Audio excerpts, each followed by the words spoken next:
ও এলাহরি ওই ইসালে উনাসাও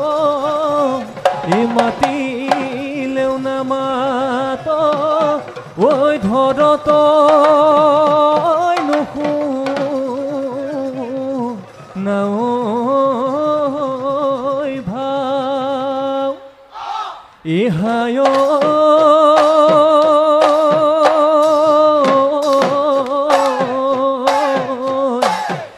কাকে কম কিনো কম ও কোনে বুঝিব ও ভাবনা টোপনি যা এ মলয়া বাই সাথী হেও দেহ মাই নৈ কাণত বলিছে এলাহি কৈ বিৰিণা বন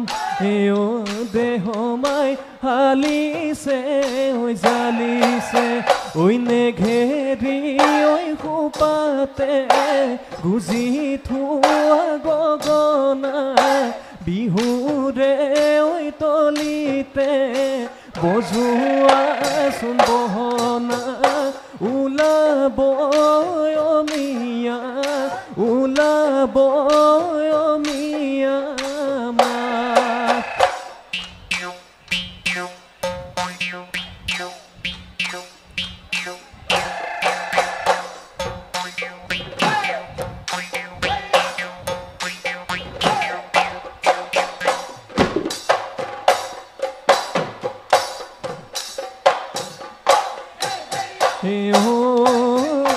যাকৈ পোন ভাগিব জানৈ থেকেচ মেকেচ কৰোতে থেকেচ মেকেচ কৰোতে খালৈ নৈ ভাগিব ৰুখত এই কোমল মন ভাগিব জানৈ মৰমে লগ ৰিলে মৰমে লগ ৰিলে দেহাও গৈ ভাগিব দেহাও গৈ ভাগিব শোক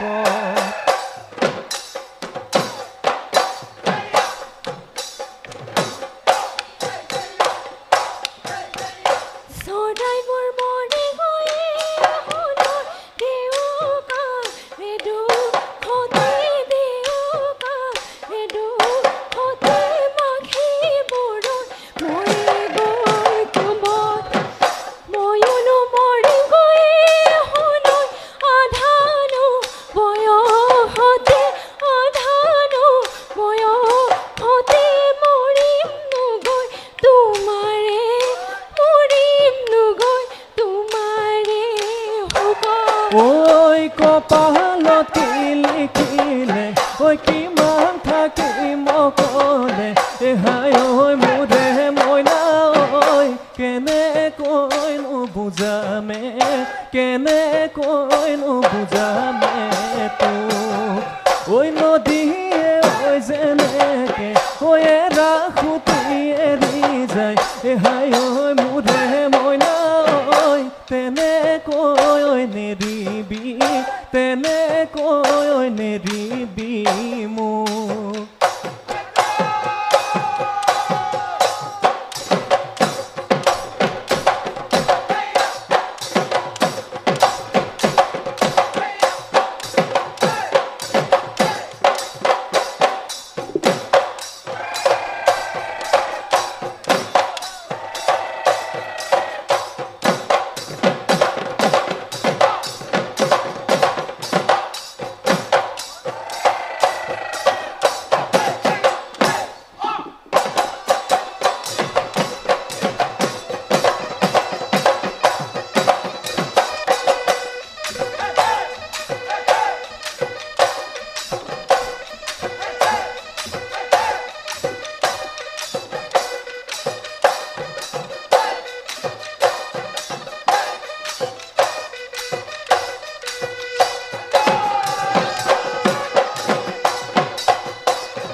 নাচনী কাৰ ঘৰৰ ছোৱালী নাচোন দৌৰি যায় ধূলি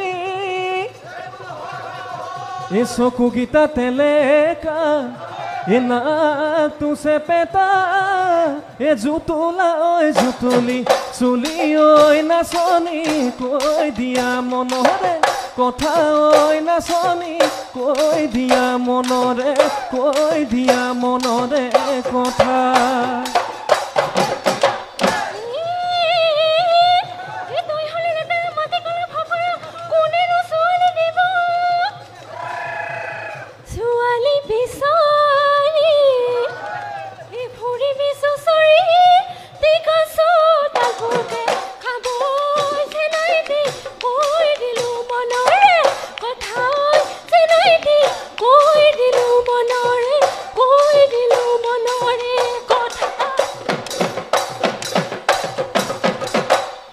তুমি যে ভাবিছা এ চম্পা তুমি বৰ ধুনীয়া এ চম্পা তুমি বৰ ধুনীয়া এ চম্পা তোমাতকৈ ধুনীয়া নাই তোমাতকৈ ধুনীয়া এ চম্পা পাহাৰৰ নাগিনী এ চম্পা পাহাৰৰ নাগিনী এ চম্পা টকা চাৰিজনী পায়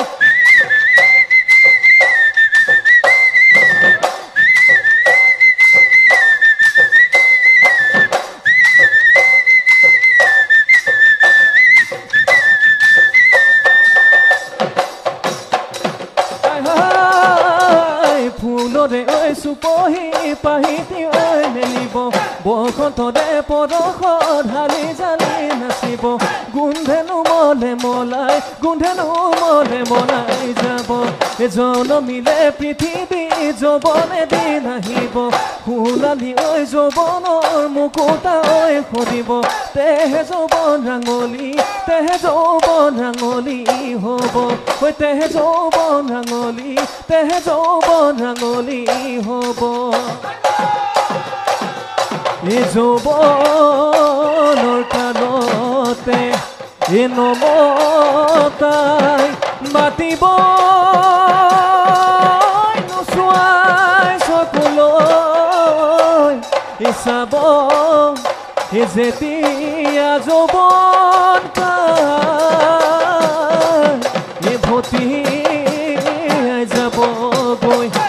দেহি হয় কোনে নোচোৱা হ'ব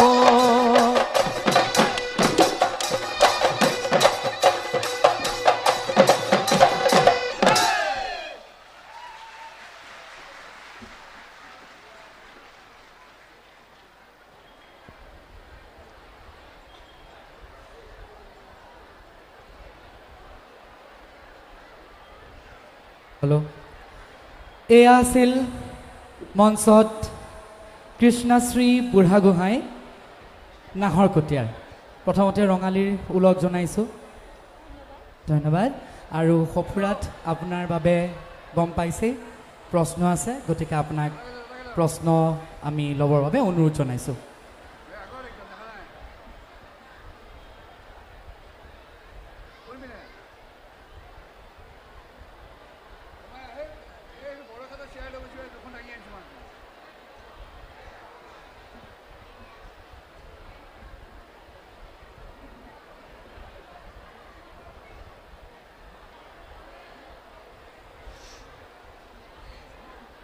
এফাকি বিহুনাম মোৰ ভাগত আজি পৰিছে দেশ ফুল ফুলিলে জগতে জানিলে দেশ ফুলিলে ৰাতি আমাৰ এই নাচনী সাজি কাচি আহিছে যেন দেশ গাঠি প্ৰশ্নটো আকৌ এবাৰ পঢ়ি দিম নেকি বাৰু এফাকি বিহুনাম দেশ ফুল ফুলিলে জগতে জানিলে দেশ ফুলিলে ৰাতি আমাৰে নাচনী সাজি কাচি আহিলে যেন দেশ গাঠি খালী ঠাইকেইটাত থকা শব্দকেইটা ব্যৱহাৰ কৰিব লাগিব আৰু প্ৰশ্ন এটা হৈছে শ্ৰদ্ধাৰ ডক্টৰ দীপেন দাস ডাঙৰীয়া আমি আপোনাক ধন্যবাদ জনাইছোঁ শুভেচ্ছা জ্ঞাপন কৰিছোঁ বৰ সুন্দৰকৈ আপুনি আপোনাৰ অনুষ্ঠান পৰিৱেশন কৰিলে যিটো প্ৰশ্ন দিয়া হৈছে বুজি পাইছে নহয় 4টা খালী ঠাই আছে এই খালী ঠাইত কি কি শব্দ হ'ব আপুনি শব্দকেইটা কৈ দিব লাগে হয় ধন্যবাদ বিচাৰক মণ্ডলী পোনপ্ৰথমে মোৰ দলটি আৰু মোৰ তৰফৰ পৰা সমূহ কলাপ্ৰেমী ৰাইজলৈ তথা লতাশিল বিহু মঞ্চৰ সমূহ বিষয়া কৰ্মকৰ্তালৈ মোৰ তৰফৰ পৰা ৰঙালী বিহুৰ হিয়া ভৰা উলগ যাচিছোঁ মই যিটো মোৰ ভাগ্যত আজি পৰিছে সেই ফাকি বিহুনাম গাবলৈ চেষ্টা কৰিছোঁ আপুনি খুব ভাগৰি আছে গাব নালাগে শব্দকেইটা কৈ দিলেই হ'ব দেই নাহৰ ফুল ফুলিলে জগতে জানিলে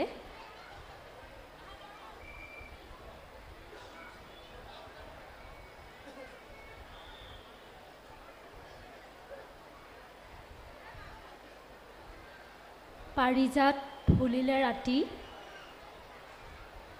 পাৰিজাত নহ'ব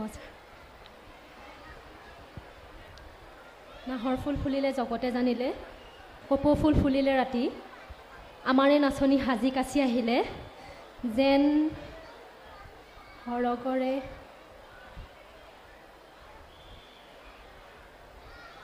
আমি কৈ দিছোঁ পৰম্পৰাগত বিহুনাম ফাকি এনেকুৱা আছিলে ও ফুল ফুলিলে জগতে জানিলে থেকেৰা ফুলিলে ৰাতি আমাৰে নাচনি সাজি কাচি আহিলে যেন হালধিৰে গাঁঠি জগতে জানিলে মানে সকলোৱে গম পাকৈ ফুলিছে থেকেৰা ফুলিলে ৰাতি মানে আমি গম পোৱা নাই বুজি পাইছে কি ধুনীয়াকৈ উপমা দি থোৱা আছে ঠিক আছে আমি শুভেচ্ছা জনাইছোঁ ধন্যবাদ ধন্যবাদ ছাৰ দ্বিতীয়টি প্ৰশ্ন ল'বৰ বাবে অনুৰোধ জনাইছোঁ এখন মোক দি দিব পাৰিব আপুনি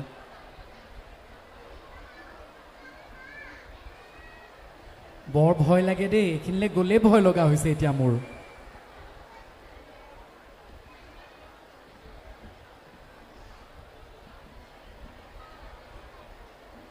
মোৰ ভাগত পৰা প্ৰশ্নটি হৈছে ঢেঁকীৰ সহায়ত আমি কি কি খাদ্য তৈয়াৰ কৰিব পাৰোঁ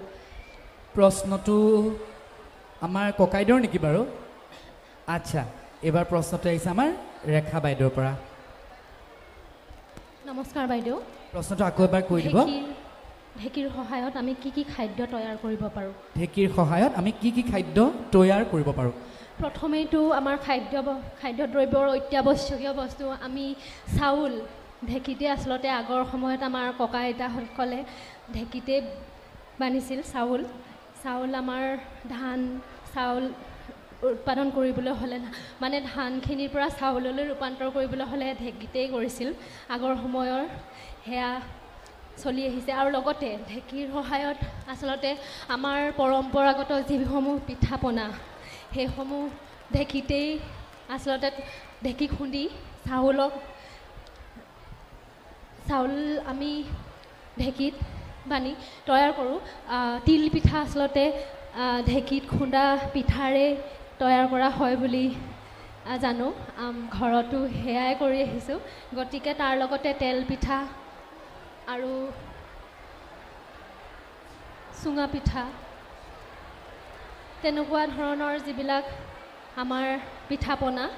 সেয়া ঢেঁকীত হয় আৰু সান্দহ কৰাইৰ পৰা যি সান্দহ তৈয়াৰ হয় সেয়া ঢেঁকীত উৎপাদিত হয় আৰু আছে কোৱাচোন ওলাব দুটামান মনত পেলোৱা হৈছে আৰু আছে